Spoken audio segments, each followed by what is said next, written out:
On today's show, we're going to talk about being methodical, being a method man or woman in the approach you take towards life, towards work, towards whatever aspect of your world you're currently focused on. A couple of weeks ago, we introduced basically a new year, the beginning of September, back to school, back to work, the energy that comes along with the end of summer and the beginning of the fall, especially in places like the Northeast where the weather starts changing as well, is an exciting time. It's the beginning of the football season, soccer season, or whatever the fall sports that you might be involved in or a fan of. And I think it's a great time to kind of get new goals, new energy, new patterns, routines in your life, and to be more methodical and effective in whatever it is you're trying to achieve. So we're going to dig into that today. As always, I'll be sharing some personal anecdotes from my life experience, as well as challenging you and inviting you. Again, this is a project, not a view-only, sit back and observe type of show. This is really a group effort and in a group experiment. So I'll be challenging you to participate and developing and reviewing your own methodology that you take now towards whatever aspect of your life you want to focus on. So it is about halftime in September. It's the 14th, so we're 2 weeks in now. And just as with any new season, new year, new moment in life, we come up with a plan, and now's when we get to first take a look back and evaluate how did we do. Let's call it halftime again, a halftime check-in for the month. This is one of the things that is part of the methodologies that I've been involved in and have created with 7 Pillars as well as Time Bug in 2020. It's the ability to go into a macro and a micro focus and be able to hold both views at the same time while also shifting your focus into a micro detailed task and then kind of coming back out and looking at how that might affect the big picture. So I find this to be one of the keys to success in life, the ability to be both high level and see and understand all the different pieces, as we talked about last week, the different pieces or chips that we might have on the table invested in different projects. And those pieces involve our money, our energy, our time, the different relationships we have and how we manage those in our lives. And that's a bit of macro. And then micro is when we drill down and just kind of put our head down and get something done. So the ability to kind of simultaneously hold those in mind and in kind of being, and also know when we need to kind of shift back into a more nitty-gritty micro mode. And this is a good time to kind of take a step back and see how did we do in the first couple of weeks of the new year or month here in September. I know for myself, I kind of hit the ground running, came out of the gate really strong, really energetic. Probably did something that's a habit of mine, which is take too many things on my plate because I felt so positive and productive and was productive. But what happens when you take on too much? Eventually it starts wearing on you and can wear you down and wear you out. And I experienced a little bit of that in the last couple of days and had a couple of slower days. And as I spoke to my own board of advisors and network, learning how to be gentle with myself and not beat myself up too much over a day that might not have been what I had originally planned for it to be, is some of my work, some of my personal work, and something that I know a lot of us tend to do. We will beat ourselves up and maybe quit or give up or just get discouraged if we don't kind of stay on pace, stay on track. And the approach I try to take in that regard is to kind of just kind of be gentle with myself, get a good night's rest, hit the gym the next morning or whatever my activity is. I played tennis this week for 2 hours one morning, and just get that energy, get that vital energy, back in our bloodstream, and start fresh, start strong, regroup. As they say, and I think it was actually a quote from the great boxer Mike Tyson, everyone has a plan until they get punched in the face. And so maybe we're 2 weeks into the new month here, the new year, so to speak, and I'm sure all of us have been kind of hit or at least taken a swung at a couple of times, once or maybe more. And so now we're awake and we're kind of in the fight, and it's a great time to reflect and see how we could make some revisions going forward. I want to give you a look and a bit of a glimpse, throughout the course of today's show into the, again, the methodology behind planning, goal setting. I'm a big believer in goal setting, but at the same time, we can't be too rigid about it. We can't be so set and fixated on, a certain track, let's say. What's a good example? Again, one day this week, I had a certain plan. There were 6, 7 things on the list. And first thing in the morning, 2 specific clients reached out with somewhat of urgent situations. And so a fire drill ensued. Unplanned. Took 2-3 hours, out of my day, and also a couple of my colleagues. And I know they didn't have a plan for their day either, but we had to be responsive and adaptive, on the spot. And so can't fault ourselves with not having achieved what we had initially set out. So I think that planning and goal setting is extremely important, but we have to do so in kind of an intuitive and a flexible way, and have a flexible approach to that, and be able to make modifications as we go. So I'm going to give you a couple of examples here, and show you basically where we even got part of the word and language for the Time Buck brand, really out of looking at the different branches of our life. These are different branches you could see here, different color patterns relating to starting with our day, going up to the week, the month, the quarter, the year, a 5-year period, a 10-year period, which we like to call an era, could be a decade. And then we've got our life, our entire life. So we might have life goals, and then break our goals down across all these different branches. So this is where we go super macro on a life or an era level, and then we get super micro down to, okay, that's all great, but what do I need to do today to be in alignment with my direction, with my life vision? And then even at the super micro level, it's what do I need to do right now? Not even today, because today might be overwhelming. There might be 10 things on the list and different appointments and meetings. What do I need to do right now? And we need to be in a good place energetically, connected to ourselves, and not kind of overwhelmed or confused in the mind. And if you are, it's a great invitation to engage in some type of practice. Call it spiritual, call it meditative, call it whatever you need to. It might be exercise itself, or just having a conversation, with oneself or with one of your advisors or colleagues. But what we need is the right kind of energy for the tasks at hand. What do we mean by that? Sometimes you need to be in that quiet space to sit down and really go deep into a certain project, and at other times you need to be in an interactive mode, so that you could bounce ideas off other people. Sometimes we need to maybe read something or go back and do some research and be in kind of a discovery brainstorming mode. So there's just different types and levels of energy that we need to take on certain projects. I find that sometimes what I face is I might not have the right level of energy to meet the projects and the tasks that I have on my list for that moment, for that day. And that's when we get a bit either overwhelmed or a bit intimidated, or just feel like doing something else.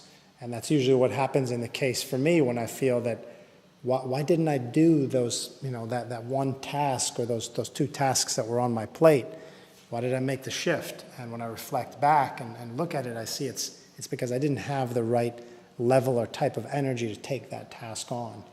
And it's not always easy to access that level of energy. We have to really learn to know ourselves well enough to understand whether we could go to a certain tool or practice that can get us that level of energy we need, because it is very important for us to do that task, or shift gears to something else. Maybe that was too ambitious to try to take on writing a new business plan today, or coming up with writing a new chapter for a book, or whatever the task may be. If the energy level isn't there, we have that choice to make. Do we do some internal work to kind of get up to that energy level, or do we maybe shift gears into something that meets the energy level that we're at. And usually the answer is, somewhere in between, one or the other. We have to experiment, again, taking a methodical approach and an approach that's based on our own self-knowledge and experience so that we can not continue to meet the same disappointments and challenges, but find a way to maneuver around and be methodical and ultimately effective. So we'll keep referring to methodology in our approach to basically scoring, right? If we're using the sports analogy, we're trying to move the ball down the field. We're trying to score one way or another, whether we have to run the ball, pass the ball, call audibles, completely improvise, on certain plays when things break down, things don't go according to plan.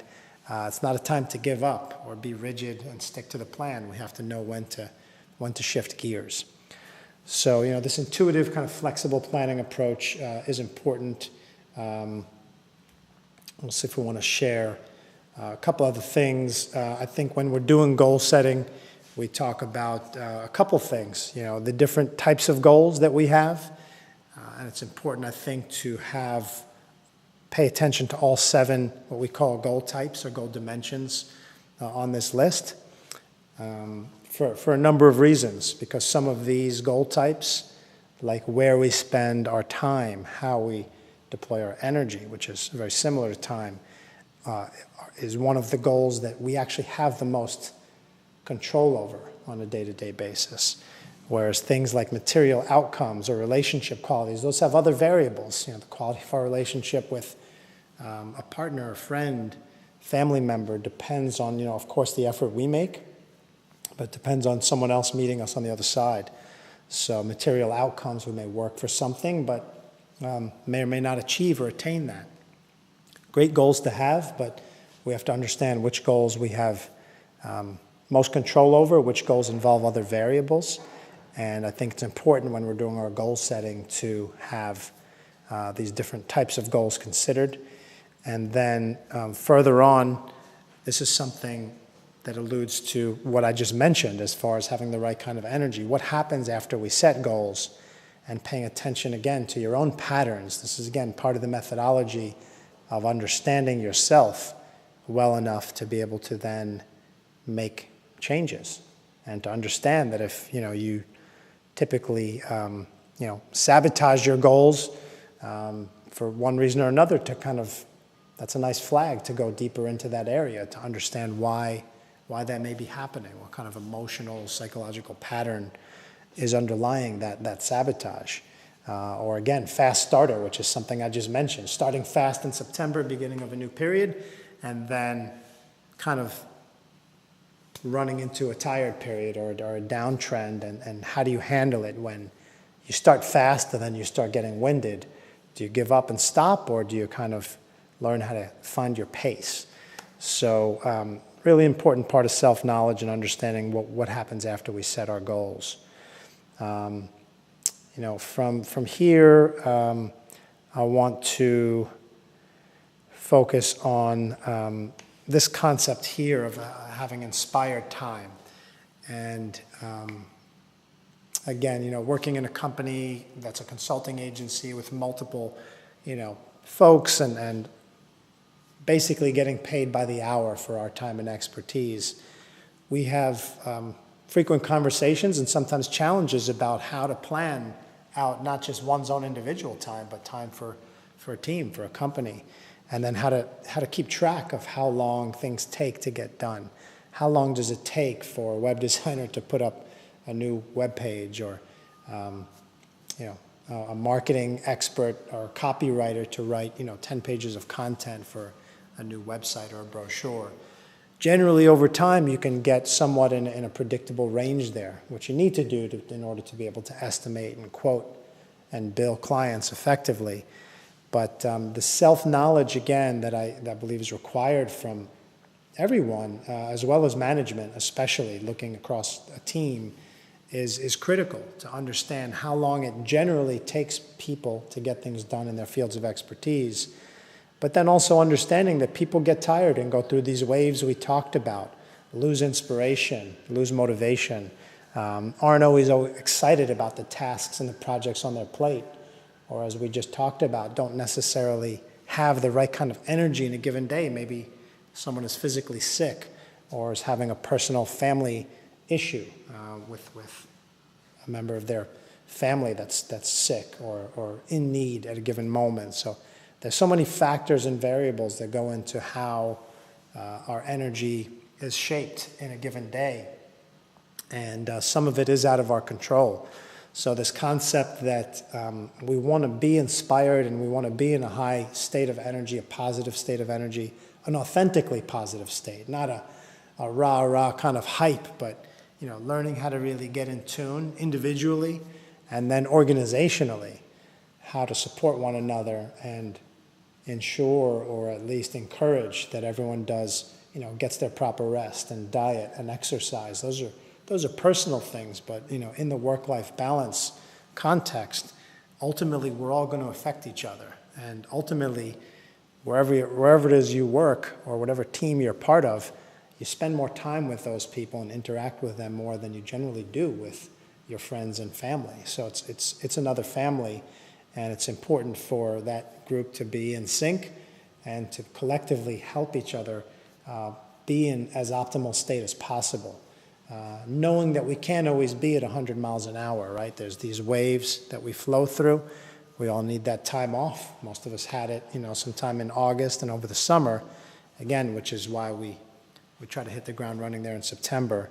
But we still have to pace ourselves. And, I love this quote, though, that 1 inspired hour is better than 100 average hours, because there are these moments of brilliance, these moments of genius that we can't pull out every minute, every hour in our day and life.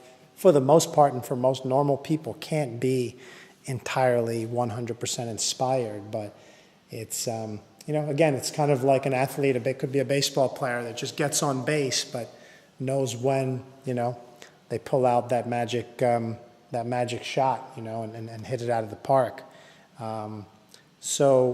Just, managing our energy to a point where, we can be above average and be efficient, be productive, and then just kind of keep some space and make some space for those inspired hours or those inspired work sessions. And when we feel it, to really go with it, because that's not always something we can plan. Like, oh yeah, today, from 1 to 5 p.m., I'm going to have a magical inspired session and produce, the best work I've ever done. We can say it, we can have that as a goal. It's very hard to kind of pinpoint when we're going to kind of be in that zone or how often we can do it, but there are things we can do, and this methodology is all geared towards trying to get us into those optimal states as frequently as possible. So where do we go from here, and how to kind of put you all in the mix and challenge everyone to kind of take a lot of these ideas and concepts and put them into practice? Well, I want to see and challenge everyone to take a look at this paradigm and this kind of system that we've put together with TimeBug and 2020 Life Vision, and really get a good understanding of yourself over whether it's the last 2 weeks of September or the month of October. So the challenge for this particular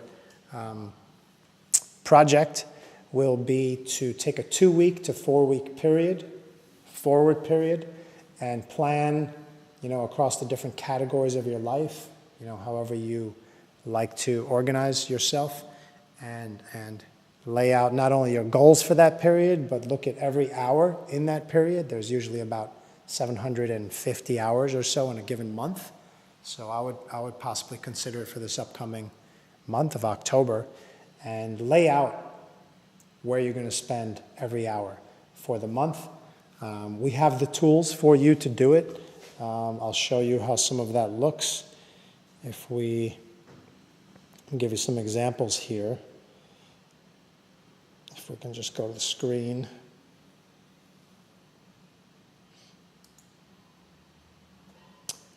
And we'll help you do this. It's really not that, that complicated. It's just about understanding, simple things like how long you sleep, how much time you spend at work, but then go a little deeper. Go a little deeper into You know, don't just say, 40 hours at work, but go a little deeper into your work and break that down into the goals you have for that 40-hour week. Here, I show you an example of, how I plan across 7 different projects. And obviously, since I'm one of these meticulous time trackers, I've got the last 10, 15 years or so of my life tracked down to the detail, down to the hour. When you have historical information, it's always easy going forward to kind of make adjustments. When you don't have it, there's a bit of guesswork. And that's why I think getting this month, the next part of this challenge, isn't just the planning of those hours, but then the tracking, even if it's not perfect, to a level where you can say, this was my plan, and this is what actually happened. Without any judgment, again, this is science. This is the lab of life, and a chance for you to take one period of time. I said 2 to 4 weeks, but the more I think about it, I'd like to challenge that to be a full month period. I think a full month is a great time bug, as we say, or period of time through which you can track what your plans are, what goals are associated with that, and then see how you did. And not that you have to do it every month. Obviously, our system allows you to do that and does encourage you to be methodical and continue that exercise. But I would say let's just start with 1 month. Other things we do in the system is we don't just track the time, because that's the quantity, but we also track the quality. How did we feel? And we evaluate each day. You can see here, there's we evaluate on a physical, mental, emotional, and then just overall level on a 1 to 10 scale. Right? And then we look at things like, I asked myself this question, as a football, NFL specifically, fanatic, how much time do I spend watching or reading about football in a given year? And I had kind of a concept, and I had a plan there, or a bucket, again, that I created to make space for it. And there was 200 or so, 210 in this case. And then I tracked it, and the actual came out to 180, which was interesting for me to see. You could see in orange there all the football Sundays and Mondays, and then obviously there's the off season between February and July where I could zero it out for the most part, besides reading about training camp and the draft and things like that. So it's something I really enjoy because there's a period of the year which we're now in which is very active, but then by the time January comes around, I'm kind of tired of it and ready to spend my time and weekends doing other things and kind of conserve my energy, apply them to other hobbies. So this is one way to track a specific area, and did the same and do the same with exercise and fitness. You can see in this model here, I call it the exercise bug, all the red marks there. So everything you see there between Jan and December is all 365, I believe, non-leap year. Days, 365 days in this year, and everything in red are the days that I missed, didn't work out, and everything else you could see there's a little code, letter code for what the workout was, and had a goal of working out 300 days in the year and was able to achieve it. So great to see what the goal is. Whether you meet it or not, is a different case, but obviously it feels good when you are able to meet the goal. And using a tool like this and the methodology, I was able to see when I was off track and off pace and where I needed to catch up if I still wanted to hold that goal. So again, this goes into the micro of the day-to-day and then stepping back to the macro vision for the year for my own health and fitness, and then being able to make those adjustments day-to-day to kind of keep pace with that goal since I didn't want to let that go. I think sometimes there are periods when we do our check-ins where we have to have kind of a reality check and say, you know what, I'm not going to meet this goal. I mean, it's just not going to happen unless I drop so many other things. And that is actually quite okay, in my opinion. I think we have to be able to, again, continue to be flexible and iterative and, face reality, the reality that's here today, regardless of what plans and goals we had before, and learn how and when we need to make adjustments going forward.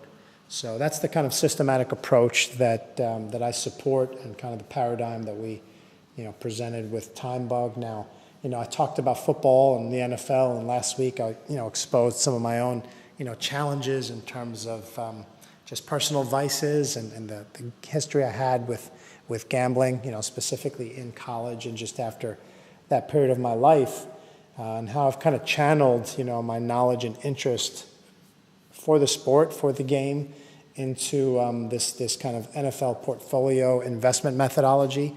And again, it's just part of this methodical approach that that has helped me, and that certainly I think helps almost anyone that's successful. If you talk up to a successful athlete and you see what's your routine every day, waking up, what you eat, how many times you exercise, the best ones are the ones that come, they show up to practice early, they stay late to kind of hone their craft, and that's all part of their methodology. For the NFL portfolio here, just to kind of give a quick report on that and shift gears, and this will be our last topic for the day. We had our first week in the books for the 2018 season. I posted a website here, NFLportfolio.com, where we talk about the methodology, and we also list the results that we've had, 7 straight winning years. So you can click into any season and see, for example, the exact record that we had, wins, losses, week to week, and as well as winnings. So it's hard to kind of read the spreadsheet here, but if you come into it and you can click on it, you could actually see all the actual activity that happened week to week. Now, again, for week 1 of the 2018 season, it wasn't a great week. It was a slight winning week. The record wasn't that great. It was an opportunity, as I see it, to really learn the teams and the new personalities, the new looks, the new strategies that they employ, and you start to get to know the teams during the course of the season. It's, again, part of the system and methodology here is not, game to game, week to week. It's, again, the macro. Now, yes, every week I've got to drill into the micro and analyze each specific game, and that's just part of the practice. But any single game is essentially a toss-up. It's very, very hard to call. The system only really becomes effective when you start stepping back and looking at it on a macro level and seeing that there's, okay, a 55 to 60%, winning percentage here, which is a winning formula. But, if you take 55%, and flip a coin or ask someone to, bet or invest their full pot into that one piece of risk, that's extremely risky, and there's a high probability of losing. But when you spread that and diversify that through a methodology over 20 weeks, over 600 plus different pieces of allocation and methodical selections, you vastly improve your odds of success in that light. So again, without diving into it too deeply, did want to just show the spreadsheet that's the basis of the system. Here we can look and see, this is the current week that we have here. And maybe what I'll do is do a little bit of a screen capture and use my pen to just show a couple things, because I know it's just a lot of numbers on the screen right now. Let's see if we can get into this. See if this pen works. No, it's not seeming to work. Try one more time. Usually I can double click my little pen here and then start writing on the screen.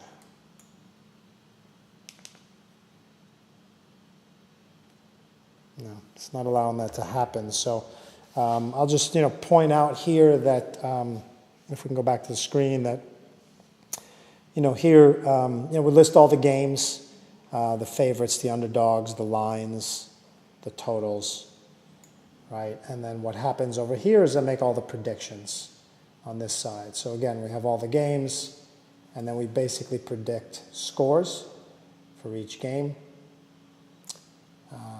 before looking at any of the lines, so as not to be, influenced by that. And then we compare the actual delta between the score prediction and the actual line.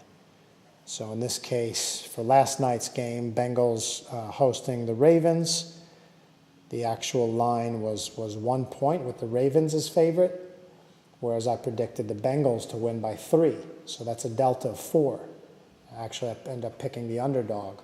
So that delta of 4 goes here, and that influences, if that delta is greater than 2 or 3, that usually signifies a decent, pick in our system. If it's as high as, let's say, 9 or 10, that starts tending to be more of a 5-star pick because it's a huge delta. So the larger the delta between my prediction and the actual line, usually the more higher the grade. And we have a 1 to 5 grading system. You could see PL, which means pick line confidence, and then the over-under confidence. So I had a 4 out of 5-star confidence on the Bengals and a 3-star confidence on the actual over, O for over, U for under.